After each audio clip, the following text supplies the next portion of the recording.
Assalamualaikum warahmatullahi wabarakatuh. Saya Risma Nisa akan mempresentasikan tentang perencanaan kehamilan sehat.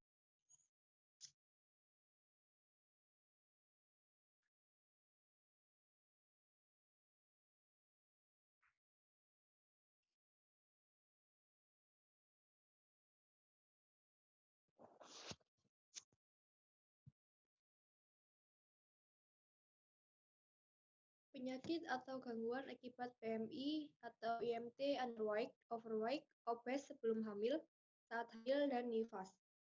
Underweight pada seseorang sebelum hamil lebih rentan terkena menstruasi tidak teratur dan susah hamil, kronis dan autoimun, infeksi saluran nafas, kulit, atau saluran kemih, osteoporosis, anemia, kulit keriput, hingga penuaan dini, fatigue atau kondisi mana selalu merasa lelah yang susah diatasi. Pada ibu hamil menghasilkan gangguan seperti lebih cepat merasa kelelahan, lemas, dan berpenampilan kuyu, rentan terserang seperti pada seseorang sebelum hamil. Pada ibu yang underweight dapat mengalami keterlambatan pengeluaran kolostrum. Overweight pada seseorang sebelum hamil dapat mengaruh beberapa penyakit pada tubuh, antara lain hipertensi, kolesterol tinggi, diabetes, stroke, artritis, punggung, disfungsi seksual, kanker, dan lain-lain. Ibu hamil dapat berpengaruh diabetes, komplikasi dalam proses persalinan. Biasanya wanita hamil dengan berat badan overweight punya peluang lebih tinggi untuk mengalami rasa persalinan yang panjang, preeklamsi, perdarahan hepat pada saat persalinan. Overweight pada ibu nifas berpengaruh terhadap ASI yang dikeluarkan, yaitu metabolit. Obesitas pada seseorang perempuan sebelum, saat hamil, dan pada saat nifas mempunyai penyakit yang kurang lebih sama dengan seseorang perempuan overweight. Pada wanita yang memiliki BMI tergolong obesitas harus lebih waspada dikarenakan lemak jahat yang ada di tubuhnya lebih banyak dari wanita yang memiliki BMI overweight, sehingga penyakit dan gangguan sudah datang. Apa pengaruhnya? Pengaruh BMI underweight pada sistem kekebalan tubuh akan lemah, gangguan kesuburan, kekurangan gizi. Pengaruh underweight pada ibu hamil, keguguran, kelahiran prematur, ukuran janin terlalu kecil, bayi lahir dengan berat badan rendah. Pada nifas yang underweight dapat mempengaruhi kegagalan pemberian ASI eksklusif.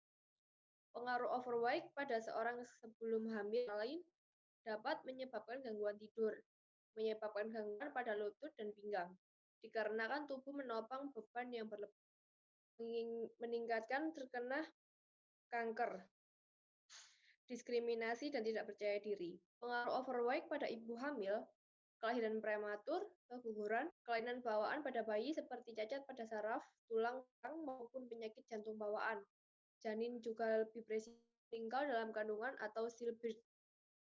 Makrosomia pada bayi atau bayi lahir dengan berat badan lebih, meningkatkan resiko cedera selama persalinan. Pengaruh overweight pada nifas yaitu berdampak pada bayi yang menyusu padanya, resiko tipe 2, dan sejumlah komplikasi penyakit lainnya pada bayi. Sama halnya dengan wanita yang punya BMI overweight. Wanita dengan BMI obesitas memiliki pengaruh yang kurang lebih sama dengan wanita yang punya BMI overweight. Namun, wanita yang punya obesitas harus lebih waspada karena wanita dengan BMI obesitas memiliki lemak jahat lebih banyak dan lebih berpengaruh pada badannya. Penanganan BMI atau IMT overweight, obes sebelum hamil, saat hamil, dan nifas. Penanganan untuk seseorang yang underweight hamil. Buat jadwal rutin makan setiap hari yang tingkatkan makanan berkalori tinggi, mengandung protein, karbohidrat, dan lemak sehat. Tingkatkan menu makanan harian yang tinggi kandungan nutrisinya seperti sayur, buah, gandum utuh, kacang-kacangan, atau ikan laut. Rutin melakukan olahraga minimal 3 kali seminggu. Cukupi kebutuhan cairan.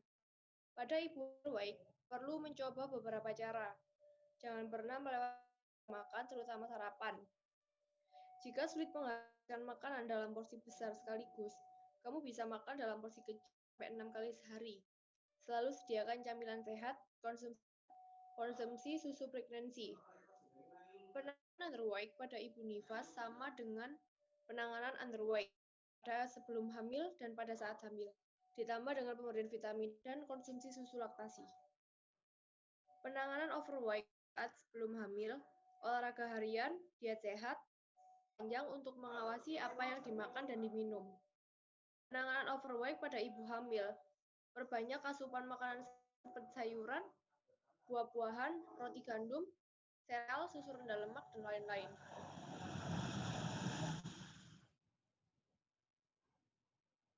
Makan sering dalam kecil, minum air 6-8 gelas sehari. Tetap aktif secara fisik. Para ahli menyarankan agar ibu nifas dan menyusui yang berlebihan berat badan atau overweight untuk mengatur pola makan untuk melakukan diet sehat, serta melakukan olahraga secara teratur. Namun perlu diingat, menyusui juga perlu mengkonsumsi 500 kalori setiap hari agar kuantitas ASI tetap terjaga. Penanganan pada wanita obesitas sama halnya dengan penanganan pada wanita dengan BMI. Namun wanita dengan BMI obesitas harus lebih ketat mengatur pola makan, pola hidup, pola sehat, dan pola olahraganya agar atau gangguan yang ada seperti yang dijelaskan di atas tidak mempunyai kekuatan untuk menyerang tubuh.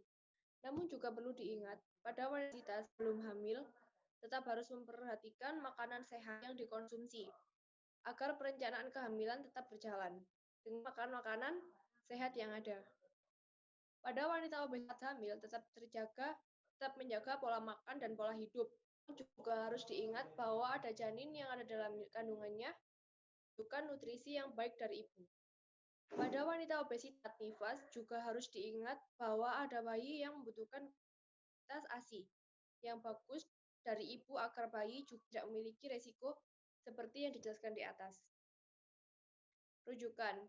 Pada wanita yang memiliki BMI underweight, overweight, obesitas, berkonsultasilah pada ahli dokter atau gizi untuk mendapatkan saran mengenai cara mengatasi BMI yang dimiliki saat ini agar dapat hidup sehat tanpa risiko dan kehamilan dapat berjalan dengan baik.